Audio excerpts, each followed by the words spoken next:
사랑하고 축복합니다. 2026년 1월 31일 1월의 마지막 날입니다. 오늘 이 하루도 하나님 나라를 마음껏 누리는 복된 가족들 될 수 있기를 축복합니다.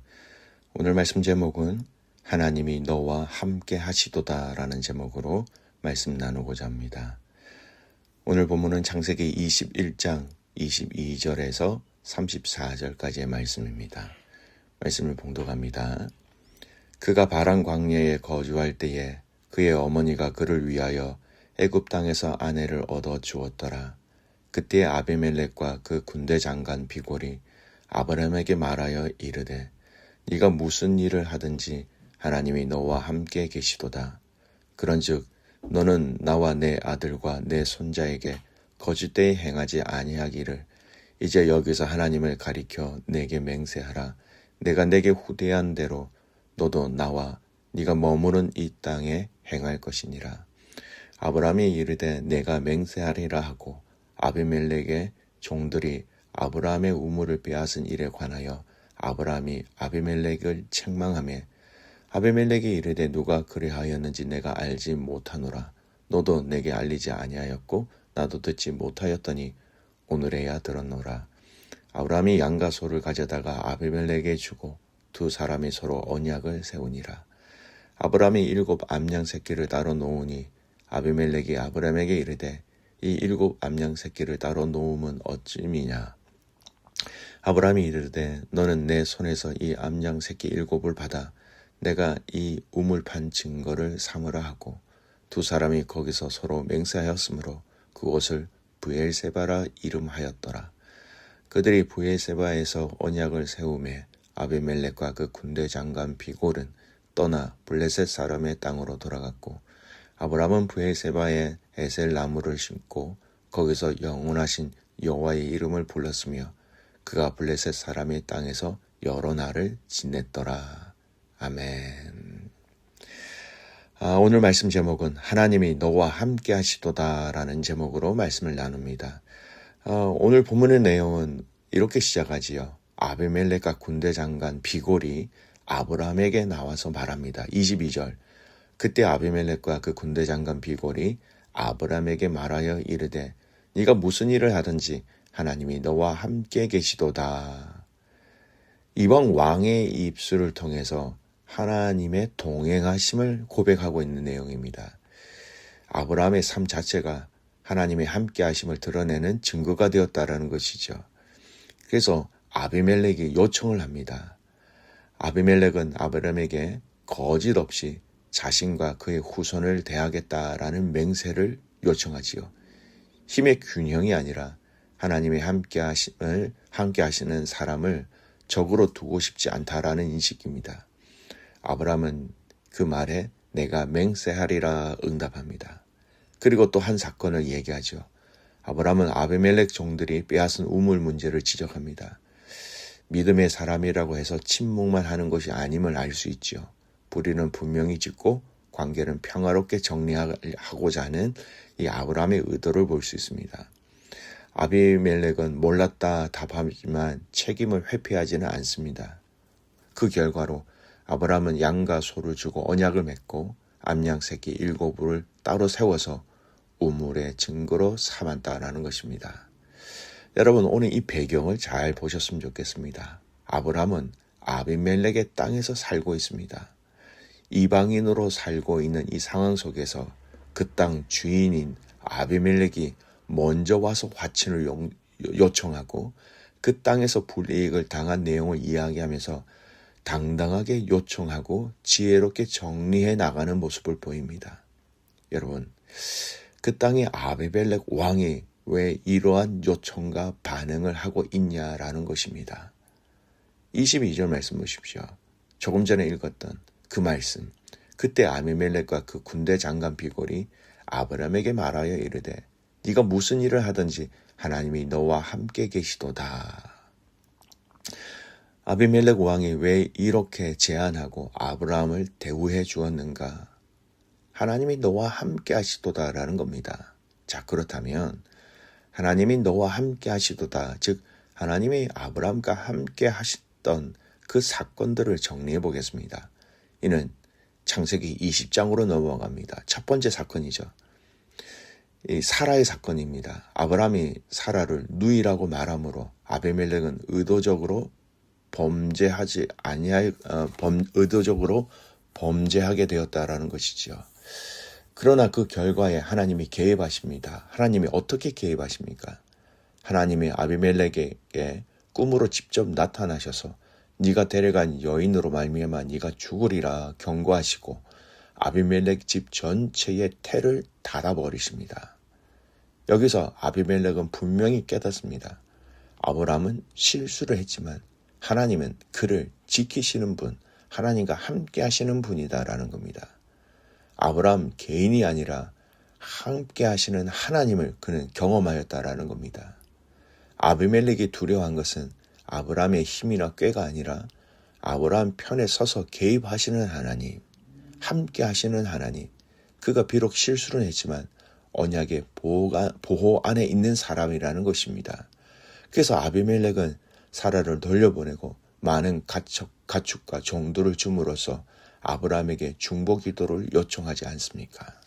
이 경험은 아비멜렉에게 지워지지 아니하는 하나님의 함께하심의 그 증거를 보았다라는 겁니다.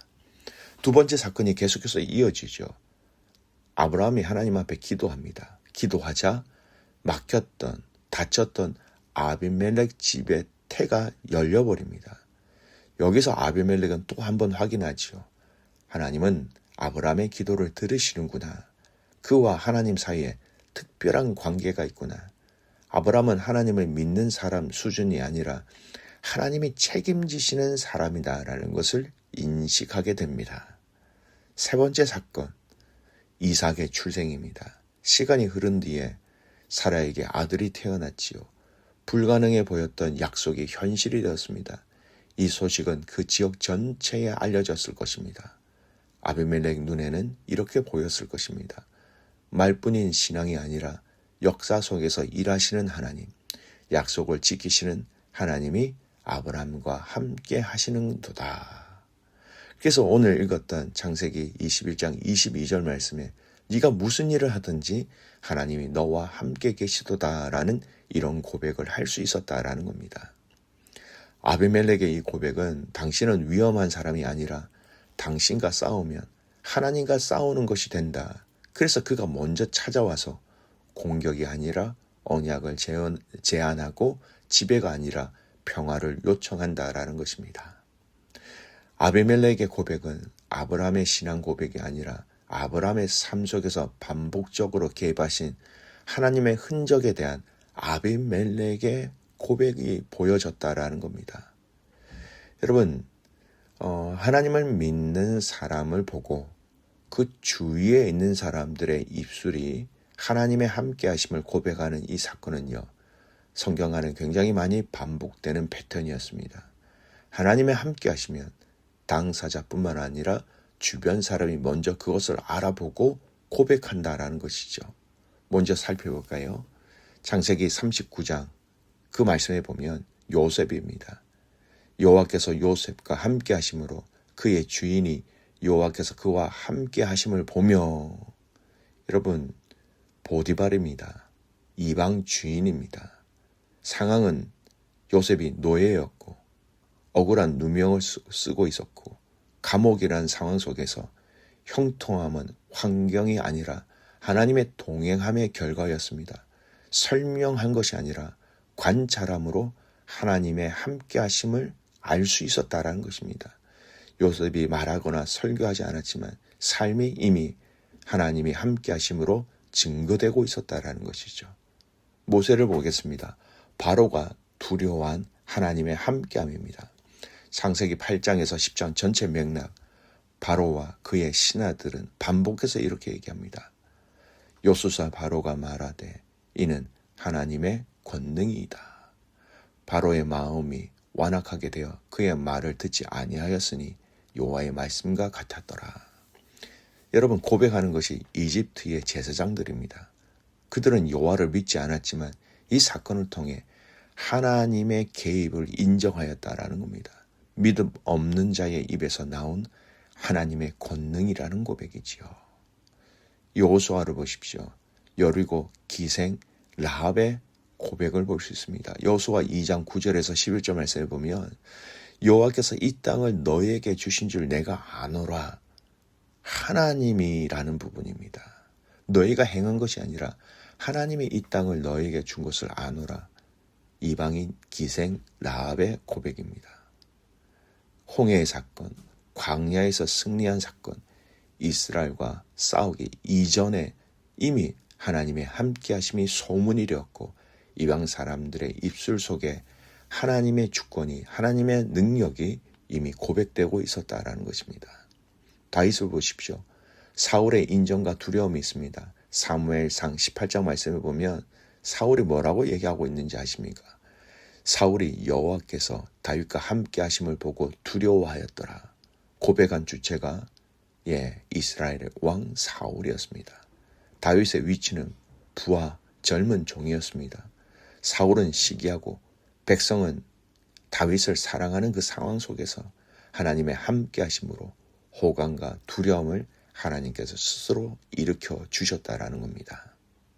여러분, 이 말씀은요, 이들에게만 해당된 것이 아닙니다.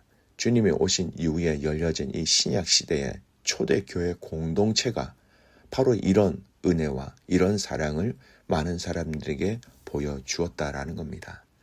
가능하시면 오늘 사도행전 2장 42절에서 47절 말씀을 좀 찾으셨으면 좋겠습니다.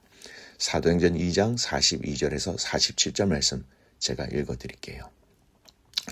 그들이 사도의 가르침을 받아 서로 교제하고 떡을 떼며 오로지 기도하기를 힘쓰니라.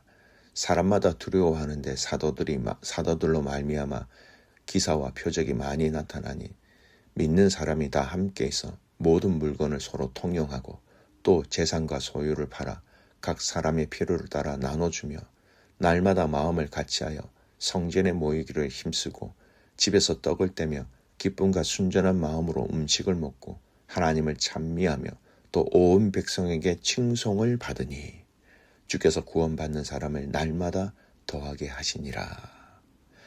여러분, 백성들의 입술입니다. 고백의 주체가 예루살렘 백성입니다. 하나님을 믿는 사람들을 다 칭찬하였다라는 겁니다. 근거가 뭡니까? 그들의 공동체의 삶입니다. 나눔, 기쁨, 선한 영향력. 그들이 설교 이전에 그 초대교회의 성도들의 삶 자체가 하나님을 보여주고 하나님의 함께하심을 볼 수 있는 통로가 되었다라는 겁니다. 함께하심을 통해서 빛과 소금의 역할, 사명을 감당하고 있는 것입니다. 사랑하는 믿음의 성도 여러분, 함께하신 그 자체가 우리의 사명을 이미 이루고 있다라는 것이죠. 아내로서, 남편으로서, 목회자로서, 교회 직분자로서, 청지기로서, 성도로서 하나님의 함께 하심을 드러내는 자라면 영향력을 줄 수 있는 사람, 빛과 소금의 역할을 이미 감당하고 있는 것이지요. 사랑하는 믿음의 성도 여러분, 오늘 이 말씀을 깊이 한번 묵상해 보셨으면 좋겠습니다. 하나님이 너와 함께 하시도다. 여기에 저와 여러분의 신앙의 포커스를 맞출 수 있기를 소원합니다.